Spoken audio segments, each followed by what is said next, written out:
Marc Toiti nous dit: je n'ai jamais été aussi inquiet sur l'avenir de l'économie française. On va regarder cette vidéo ensemble parce que dans cette vidéo, il y a quelque chose qui m'a choqué. Il y a quelque chose qui m'a choqué. Et c'est la situation de 99% des personnes de la classe moyenne. Une pharmacienne qui appelle Cyril Hanouna et Marc Toiti pour nous dire que sa situation est compliquée, que ce n'est pas normal ce qui se passe en France avec l'État français, Emmanuel Macron.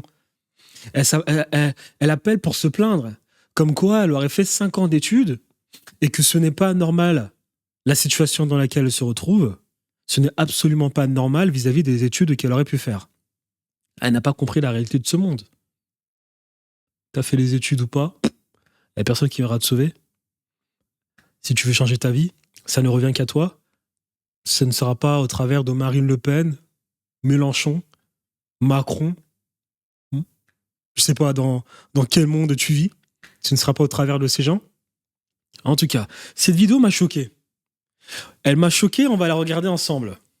Sinon, le problème, c'est la classe moyenne qui est en train de s'appauvrir. C'est ça, moi, mon inquiétude. Justement, on a Marie en ligne qui est avec nous. Bonjour Marie.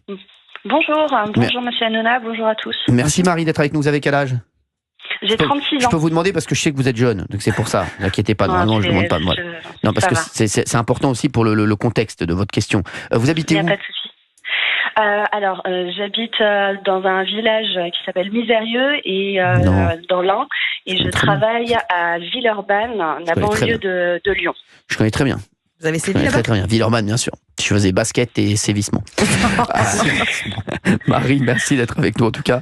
Vous avez une question qui rejoint ce que vient de dire Marc Toiti à l'instant. Alors dites-nous. Voilà. En fait, je fais partie de cette classe moyenne. Je suis pharmacien sur Villeurbanne, pharmacien salarié. Pas titulaire. Je fais 70 km par jour pour me rendre au travail et je me suis amusée, alors c'est un drôle de jeu, mais je me suis amusée à regarder mon reste à vivre si LFI arrivait à passer sa loi avec ses taux d'imposition. Et donc mon foyer, en fait, en enlevant déjà les impôts, en enlevant ensuite le prêt immobilier, le prêt de la voiture, l'électricité, tout ça, il me resterait 1100 € hors achat nourriture. D'accord. Par mois. D'accord. Alors oui, c'est quand même confortable. Exactement, pour beaucoup de Français, je suis tout à fait d'accord. Oui. Mais je suis pharmacien, j'ai fait 6 ans d'études, j'ai un doctorat, mon mari est opticien. On a travaillé quand même dur. On participe à l'enrichissement de la France et avec 1100 € par mois sans l'achat de nourriture, comment on fait pour participer au redressement de la France ? Comment on fait pour consommer en fait ? Alors, si nous, on représente les classes moyennes. Moi, je vais répondre avant que Marc Toiti nous fasse sa démagogie. Je vais répondre avant que Marc Toiti nous fasse sa démagogie. Cette femme est en train de dire tout simplement que parce qu'elle a fait de longues études et que son mari a fait de longues études, eh bien, il n'est pas normal qu'ils ne réussissent pas à gagner leur vie. Voilà. La classe moyenne française. La classe moyenne française manque de perspicacité. La classe moyenne française fait des études avec des œillères. C'est-à-dire qu'on va faire des études sans se poser la question de savoir est-ce que derrière ce métier va pouvoir m'aider à avoir une vie décente. Et après, quand on se rend compte de la douille, on va appeler Marc Toiti pour lui poser des questions. Qu'est-ce que je fais ? Voilà.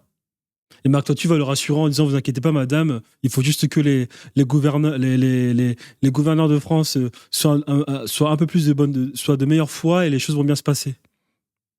Cette femme sait pertinemment ce qu'elle doit faire. Elle le sait dans le fond ce qu'elle doit faire. Elle le sait. C'est pas parce que tu as fait 15 ans d'études que cela veut forcément dire que tu dois être payé à ta juste valeur. Le monde n'en a absolument rien à faire de tes études. Les gens n'en ont rien à faire que tu aies fait 15 ans d'études. Pas parce que tu es opticien ou pharmacien que tu as fait 8 ans d'études que tu dois forcément, qu'il y a un dû qu'on te doit, que la société te doit et que d'ailleurs, toi, tu dois vivre correctement. Les études ne sont pas une garantie pour avoir une vie meilleure. Donc, madame, elle représente 99% des Français. Ces gens savent pertinemment que personne ne viendra les sauver. Dans le fond, ils le savent, mais ils fuient le véritable problème. Le véritable problème, c'est quoi ? C'est de regarder la vérité en face de soi, d'accepter que personne ne viendra me sauver, que je dois trouver des solutions par moi-même, que je dois peut-être apprendre à gagner de l'argent par moi-même. Parce que même si demain, il y a un changement, et j'en doute très fort qu'il y ait un changement demain parce que l'identité de France est foutue, parce que même s'il y a un changement demain, ce ne sera pas demain la veille, ce changement, pour le coup. Ça ne veut pas forcément dire que ce changement de demain, on verra les répercussions instantanément. Hein ? Et combien de temps durera ce changement ? Ces gens savent pertinemment dans le fond que personne n'ira les sauver. Ils savent pertinemment qu'ils doivent trouver des solutions pour gagner un peu plus d'argent. Mais non, on se ment à soi-même. On cherche à trouver des raccourcis. Donc on va appeler Marc Toiti, on va essayer de se rassurer. On va appeler Cyril Hanouna, on va se plaindre. On va dire qu'on est déçu de la France. Comment est-ce qu'on peut essayer de redresser la France ? Voilà. Le déni de la classe moyenne. Le déni de la classe moyenne. Et vous posez la question de savoir, non, excusez-moi. Vous n'allez pas vous poser la question de savoir pourquoi est-ce qu'il existe des riches en France. S'il y a des riches en France, c'est parce que eux, ils ont affronté la réalité en face et qu'ils ont décidé de changer leur vie et qu'ils l'ont fait de par leurs propres moyens. Ils n'ont pas attendu que Macron tape à leur porte pour leur dire « Madame, ça va bien se passer, je vais changer ta vie ». Que le pays, peu importe à quel point le pays sera développé, le changement ne peut venir que de vous-même. Non, vous êtes la classe moyenne, vous avez besoin que les conditions d'un État soient optimales pour que vous puissiez changer votre vie. Cet appel me désole. Et écoutons la réponse de Marc Toiti qui va dire « Non, madame, écoutez, il faut juste qu'on diminue un peu la dette et puis ça va bien se passer. » C'est quand même dingue, en fait. Je me dis, il y a un vrai problème. De différence avec des bas salaires qui vont être très peu imposés et qui vont avoir des allocations ou des aides en plus que nous, on n'a pas le droit parce qu'on a des salaires trop élevés. C'est ce qui revient souvent à l'analyse de Marie quand on voit le programme économique et les différentes tranches. Et puis je connais parfaitement ce type de femme. Qu'est-ce qu'elle va faire ? Donc là, elle a juste besoin de parler. Tu sais, c'est comme si elle parlait à sa meilleure amie. Elle a juste besoin de décompresser avant de retourner dans son quotidien, c'est-à-dire faire ses calculs. Je n'en peux plus. Chérie, c'est difficile. Mais qu'est-ce qu'on fait ? Alors que dans le fond, elle sait très bien ce qu'il faut faire. Elle a juste besoin de décompresser avec un petit appel. Avec Cyril Hanouna, quoi. Du nouveau Front Populaire, et c'est vraiment une question qu'on m'a énormément posée, la question de Marie. Donc, Marc Toiti, qu'est-ce que vous répondez ? C'est ça qui est très intéressant, c'est qu'en fait, on laisse croire que le Front Populaire va ne taxer que les très riches, les super riches. Non, en fait, tout le monde va être taxé, et notamment la classe moyenne, bien entendu. Exactement. Et encore une fois, je veux pas vous faire peur, mais ça, c'est sans compter, parce que la taxe qu'ils veulent ajouter sur le patrimoine financier, sur le patrimoine immobilier, donc sur l'épargne. Je prends un retraité qui a une petite retraite et qui aujourd'hui il a une maison ou un petit patrimoine, il va être taxé. Faut quand même pas l'oublier. Parle de toi. Elle n'est pas à la retraite encore. Parle de toi, Benaïm. Si, à la rentrée. Et donc c'est ça, encore une fois, c'est une sorte d'arnaque, si vous voulez. On veut faire croire que on va faire plaisir à la classe moyenne. Pas du tout. Et en fait, encore une fois, le drame, c'est qu'après, il y aura évidemment du chômage, et c'est même la classe populaire qui va souffrir. Rappelez-vous, en 81, en 83, Mitterrand, après, a fait une politique de rigueur parce que ça n'a pas fonctionné. Voilà, il fait son discours. Marc Toiti fait partie de ces personnes qui ont fait beaucoup d'études pour absolument ne rien dire. Voilà. Qu'est-ce qu'il nous raconte, là ? Qu'est-ce qu'il nous raconte ? On s'en tape. Voilà ce que moi j'aurais fait. J'aurais dit, écoutez, madame, je suis désolé de vous l'annoncer, personne ne viendra vous sauver. Écoutez, madame, Bruno Le Maire sait ce qui se passe, Emmanuel Macron sait ce qui se passe, Laurent Fabius sait ce qui se passe, Jacques Attali sait ce qui se passe, le monde entier sait ce qui se passe, les Américains savent ce qui se passe, les Chinois savent ce qui se passe, personne ne viendra vous sauver. Écoutez, madame, je suis désolé de vous l'annoncer, le changement ne viendra que par vous-même. Vous auriez beau râler, madame, que vous avez fait des études durant 8 ans de pharmacie, vous avez un doctorat, on s'en fout de votre doctorat. Mon père est docteur, professeur agrégé, IEP de Lyon. Je gagne plus d'argent que lui. J'ai pas fait ces études. Donc le monde n'en a rien que faire, madame. Que faire ? Donc madame, écoutez, vous avez une chance incroyable. Vous avez été formé dans un pays qui a encore quelques restes d'un système éducatif qui était pas mal. Quelques restes. Quelques restent. Même si la France, le système éducatif français, se rassure, bien évidemment, de te montrer à quel point tu es petit, comparé à un système américain ou russe. Voilà. Bref. Vous avez quand même eu accès à une certaine éducation, madame. Vous parlez quand même une certaine langue qui peut vous permettre de monétiser. Vous parlez peut-être anglais, madame, et vous avez un passeport international. Et vous êtes blanche. Juste ça suffit amplement pour que vous puissiez trouver des solutions et essayer de gagner peut-être un peu plus d'argent. Oh. Oui, mais est-ce qu'il n'y aurait pas une petite solution ? Est-ce qu'il ne faudrait peut-être pas tout simplement voter un meilleur président de la République ? Écoutez, madame, si vous n'êtes pas capable de regarder la vérité en face et comprendre tout simplement que ces personnes devant vous, elles jouent au rôle elles font des grands débats, mais que dans les coulisses, ils se serrent tous la main, c'est votre problème, madame. Si à 36 ans, vous n'êtes pas capable de vous rendre compte que le monde est méchant, que le monde est rude, que le monde est froid, et que le monde n'a jamais été conçu de telle sorte que l'on doit aider tout le monde, c'est votre problème, madame. Si vous n'avez jamais vu des scènes sur Twitter, Instagram, YouTube, à la télévision, de Mélenchon qui parle à Macron, ils se rencontrent, et vous avez Mélenchon qui dit « Écoutez, monsieur Macron, le président, il ne faut pas écouter ce qu'on dit. » Si vous n'avez jamais vu ce genre de scène, si vous n'avez pas vu la scène de Gabriel Attal et de Bardella qui se serraient la main comme deux potes avant de faire un débat, c'est votre problème, madame. Mais vous savez une chose, madame, votre subconscient vous alertez. Vous savez pourquoi votre subconscient vous alertez, madame ? Parce que vous appelez justement Marc Toitier, parce que vous détectez quelque part un problème. Si après tout cela, madame, vous n'êtes pas capable de vous rendre compte que il faudra prendre des risques et qu'il faudra trouver une solution et que peut-être que votre diplôme de pharmacien n'est tout simplement accepté, peut-être qu'il faudrait accepter que votre diplôme de pharmacien n'est effectivement pas suffisant et qu'il faudrait peut-être trouver une alternative, comme lancer un petit business en ligne sur Internet pour avoir un complément de revenu. C'est facile, madame, sur Internet. Vous vous formez une semaine, vous trouvez un petit business qui vous permet de faire plus de 2 000 € par mois et voilà. Vous avez 1 100 € pour la nourriture, vous avez 2 000 € par mois de côté grâce à un petit business en ligne. Et voilà, vous vivez mieux. Si vous n'êtes pas capable de prendre ce genre d'action de par vous-même, madame, je ne peux rien faire pour vous. Je ne peux rien faire pour vous, madame. J'ai mes problèmes. Emmanuel Macron a ses problèmes. Cyril Hanouna a ses problèmes. Marc Toitier a ses problèmes. Madame, je ne peux rien faire pour vous. Donc moi, je vous dis ce que j'ai à vous dire. Si vous n'êtes pas capable de changer votre vie et que vous souhaitez encore m'appeler, moi, au travers de Cyril Hanouna, rappelez-moi dans une semaine, un mois, et je vous redirai la même chose, madame. Tout simplement. Voilà. C'est ce que moi j'aurais dit à cette dame. Et ceux qui ont le plus souffert, évidemment, c'est la classe populaire, avec un taux de chômage qui est monté à plus de 9%. Vous voyez, le problème, c'est que, voilà, on oublie. Voilà, je suis sûr que cette dame a un crédit immobilier. Problème de la classe moyenne.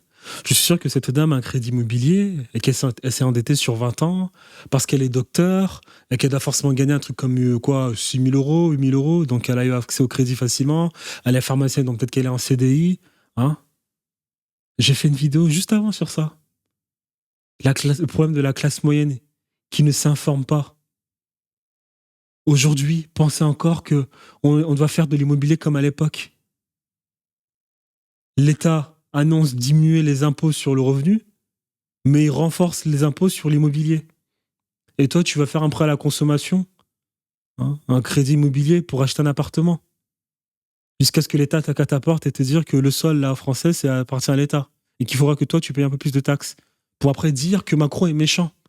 Alors que tu as des gens sur Internet qui te disent qu'on ne fait plus l'immobilier de la même manière, que les taux d'intérêt, c'est difficile, que les bons du Trésor français, c'est difficile, que la dette française est difficile.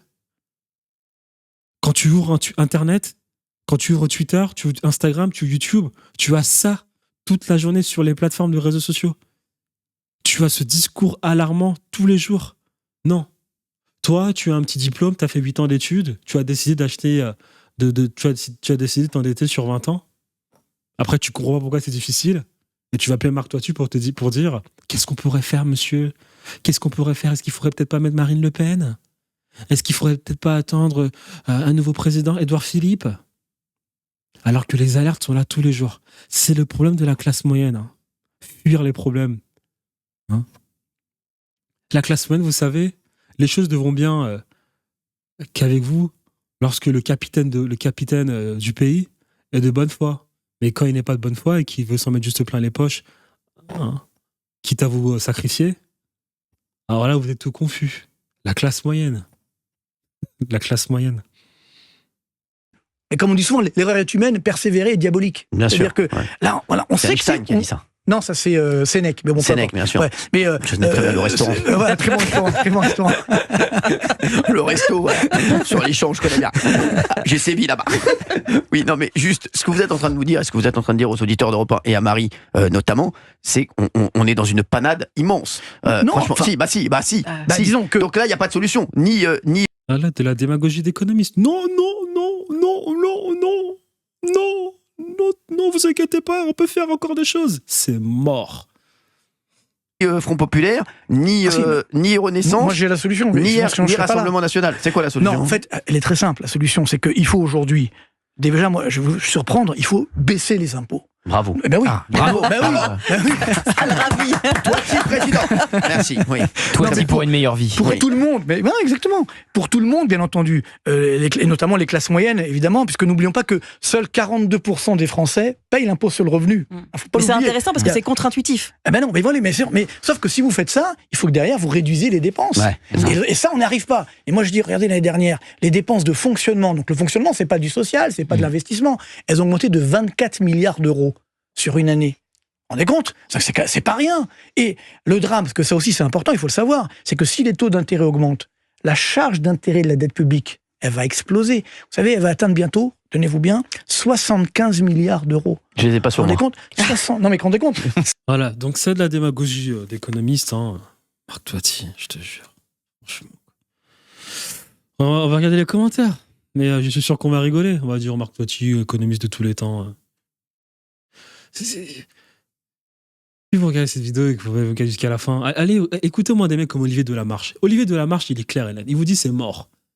Olivier Delamarche, il vous dit les gars, moi je me suis barré en Suisse. Hein, appelez-moi, c'est gratuit. Je vais vous dire exactement quoi faire si vous avez de l'épargne. Une chose est sûre, c'est que vous devez sortir votre argent du pays. Là, maintenant, ça fait des années que je vous le dis, depuis 10 ans, sur BFM TV, je l'ai dit. On m'a évincé BFM TV parce que je raconte un peu trop de vérité. Ça, c'est le discours d'Olivier Delamarche. Il le dit clair, il dit, vous pouvez peut-être quitter la France pour revenir plus tard, lorsque les choses vont mieux se passer. C'est une possibilité envisagée. Il vous dit exactement quoi faire. Il vous dit la vérité que vous devez entendre et que vous devez accepter. La vérité est ce qu'elle est. Dure, gentille, elle est ce qu'elle est.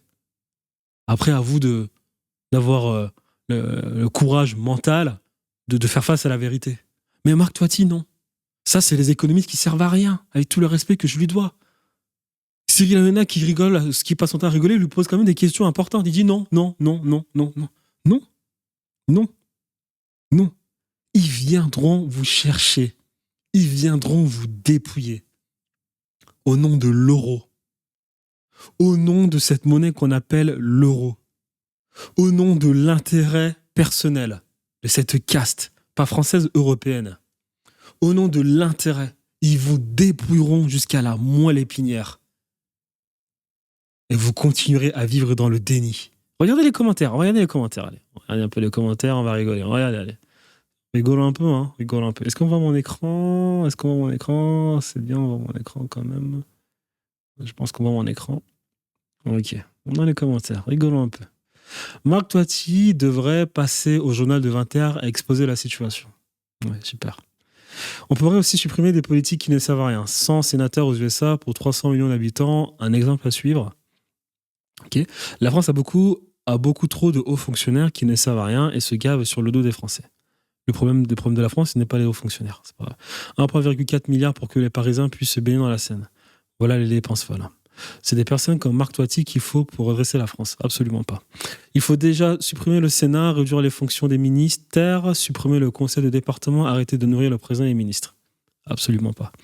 Mais après 7 ans de Bruno Le Maire, on est foutu. Marc Toiti est excellent, merci à lui. D'accord. Il nous a fait un cours d'économie, il a récité sa science. aucune solution pragmatique. Je suis commerçant et artisan, c'est la pire année que je connaisse en plus de 20 ans et c'est catastrophique, nous sombrons tous. Marc Tatu, le seul qui dit juste la vérité. Et à dire la vérité, il a proposé de vraies solutions. La clairvoyance de Mister Toiti. Il n'a absolument rien dit dans cette vidéo. Hein. Il a récité un discours d'économiste. Nicolas Dupont-Aignan a écrit un livre qui s'appelle Où va le pognon ? Nicolas Dupont-Aignan qui a décidé de jouer à cette mascarade de l'union de droite. Hein. Macron est là pour mettre la France en faillite au cas où certains n'avaient pas compris. Voilà. Donc, on a tous ces commentaires qui rigolent, hein, qui mettent des petits emojis comme ça, qui pour eux, tout cela est un jeu, qui ont fini de regarder cette vidéo, vont retourner dans leur taf, retourner dans leur job, regarder une autre vidéo de Cyril Hanouna, insulter les gens comme moi, et se dire que ça ira. Et que même s'ils savent pertinemment que ça n'ira pas bien, ne mettront en place aucune action, subiront la situation et râleront dans leur coin. Ne soyez pas comme cette personne. Ne soyez pas comme cette personne. Changez votre vie maintenant. Mettez en place des actions. Marc Toiti ne viendra pas vous sauver. Cyril Hanouna ne viendra pas vous sauver. Emmanuel Macron encore moins. Personne. Personne. Ce n'est pas parce que vous avez fait 15 ans d'études que cela veut forcément dire que vous devez bien gagner votre vie. Et puis, si je suis un connard, écoutez, en tout cas, moi, j'estime que j'ai dit ce que j'avais à dire. En tout cas, laissez-moi quand même un commentaire pour que je puisse voir à quel point je suis odieux. Hein. Et sur ce, bonne journée.